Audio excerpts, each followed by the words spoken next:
ابو سفیان شام سے ایک قافلہ جس میں 50,000 سونے کے سکے اور ہر قسم کا مال موجود تھا لے کر مکہ جا رہا تھا، لیکن درمیان میں ایک بہت بڑا مسئلہ تھا۔ مکہ پہنچنے کے لیے اس کو مدینہ کے پاس سے گزرنا لازمی تھا، اور مدینہ میں مسلمان اس قافلے کو لوٹنے کے لیے تیار بیٹھے ہوئے تھے۔ تو ابو سفیان نے سوچا کہ کیوں نہ ایک منٹ، مسلمان قافلہ لوٹ رہے تھے، مسلمان کیسے قافلہ لوٹ سکتے ہیں، اور وہ بھی رمضان کے مہینے میں؟ اصل میں بدر کی جنگ سے 1 سال پہلے جب مسلمان مکہ سے ہجرت کر کے مدینہ گئے تھے تو وہ اپنے ساتھ کچھ بھی لے کر نہیں گئے تھے سوائے ان کپڑوں کے جو انہوں نے پہنے ہوئے تھے۔ مکہ والوں نے ان کو غصہ دلانے کے لیے ان کی ساری چیزیں، زمینیں، گھر سب بیچ دیے تھے،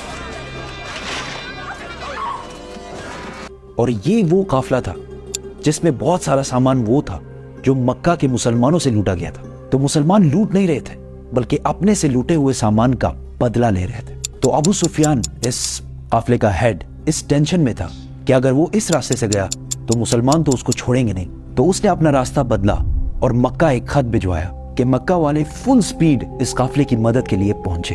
تو وہ بندہ جیسے ہی مکہ پہنچا اس نے کعبہ کے پاس جا کر اپنے اونٹ کے کان اور ناک کاٹ دیے اور اپنے کپڑے پھاڑ کر زور زور سے مدد کے لیے چیخنے لگا۔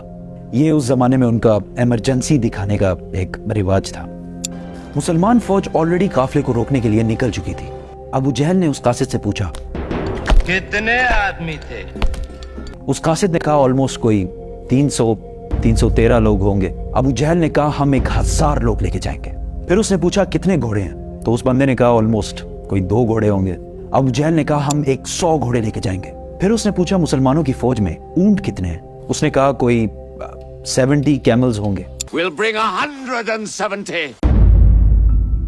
ابو سفیان کا قافلہ مین روڈ کو چھوڑ کر کسی اور راستے سے نکلا اور مسلمانوں کی فوج سے بچ کر بھاگ گیا۔ تو اب لڑائی کرنے کی کوئی ضرورت نہیں تھی کیونکہ قافلہ تو بچ گیا۔ The caravan is safe. So there is no need to fight. Not fight. لیکن ابو جہل نے کہا کہ اب اگر قافلہ بچ بھی جائے ہم ان مسلمانوں کو نہیں چھوڑیں گے کیونکہ ان کے ایک ایک بندے کو مارنے کے لیے ہمارے پاس 3 لوگ موجود ہیں۔ We finish them tomorrow. We fight.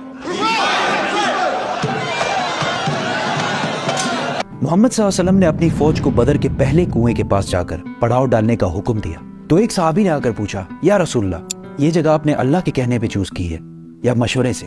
تو آپ صلی اللہ علیہ وسلم نے کہا کہ یہ تو ہم نے مشورے سے چوز کی ہے۔ تو اس نے کہا کہ اگر ہم آگے جا کر پڑاؤ ڈالیں تو وہاں پانی بھی زیادہ ہے اور ہم دشمنوں کو ان کنووں پر قبضہ کرنے سے بھی روک سکیں گے۔ آپ صلی اللہ علیہ وسلم کو اس کا مشورہ بہت پسند آیا اور پوری فوج آدھی رات کو اس جگہ سے اس جگہ پر موو ہوئی۔ دوسرے دن ابو جہل کی فوج جب سامنے آئی تو وہ مسلمانوں سے 3 گنا بڑی تھی۔ اتبا a very rich Meccan businessman اپنے بھائی اور بیٹے کے ساتھ سامنے آیا اور مسلمانوں کو چیلنج کیا کہ کوئی ہے جو ہم سے آ کر لڑائی کر سکے۔ مدینہ کے 3 انصار ان سے لڑنے کے لیے سامنے آئے۔ تو اتبا نے کہا یہ کون ہے؟ ہمیں اپنے بھائیوں کے سر کاٹنے ہیں جنہوں نے اپنے باپ داداؤں کے ریلیجن سے بغاوت کی ہے۔ حضرت حمزہ، حضرت عبیدہ اور 24 ایئر اولڈ علی رضی اللہ تعالیٰ عنہ سامنے آئے اور لڑائی شروع ہوئی۔ حضرت عبیدہ زخمی ہوئے لیکن اتبا، اس کا بھائی اور اس کا بیٹا تینوں مارے گئے۔ اتبا کا بیٹا حذیفہ جو کہ مسلمانوں کی فوج میں تھا، اس کے سامنے ہی اس کے باپ، بھائی اور چاچا کو مار دیا گیا، لیکن وہ مسلمانوں کی فوج میں ہی رہا۔ مسلمانوں کو پتا تھا کہ دشمن کے مقابلے میں ان کی فوج بہت چھوٹی ہے، تو انہوں نے ڈیفینسو اسٹریٹجی اختیار کی کہ یار ہم تو اپنی جگہ سے نہیں لیں گے، تم لوگ آ کے حملہ کرو۔ اسی کے ساتھ ابو جہل نے فل فلیج حملے کا حکم دیا کیونکہ اس کا خیال تھا کہ 2 منٹ کا کام ہے، بس ختم کر کے نکلتے ہیں یہاں سے، لیکن ایسا نہیں ہوا۔ آہستہ آہستہ ہر ایک مسلمان کے بدلے 5 کافر مرنے لگے۔ کافروں کی فوج پیچھے ہٹی اور ٹینشن میں پڑ گئی کہ یار یہ ہم ان سے 3 گنا زیادہ ہیں اور ہم ان کو ان کی جگہ سے بھی نہیں لا پا رہے۔ مین وائل مسلمانوں نے اپنی صفوں کو بدلا اور فریش لوگوں کو سامنے لا کر کھڑا کر دیا۔ ابو جہل نے دوبارہ فل فلیج حملے کا حکم دیا لیکن پھر وہی ہوا اور کافر فوج پیچھے ہٹنے لگی، لیکن اس بار مسلمانوں نے ان پر حملہ کر دیا اور کافروں کی فوج بدر کو چھوڑ کر ہر طرف بھاگنے لگی اور کافروں کا جنرل باج ابو جہل مارا گیا۔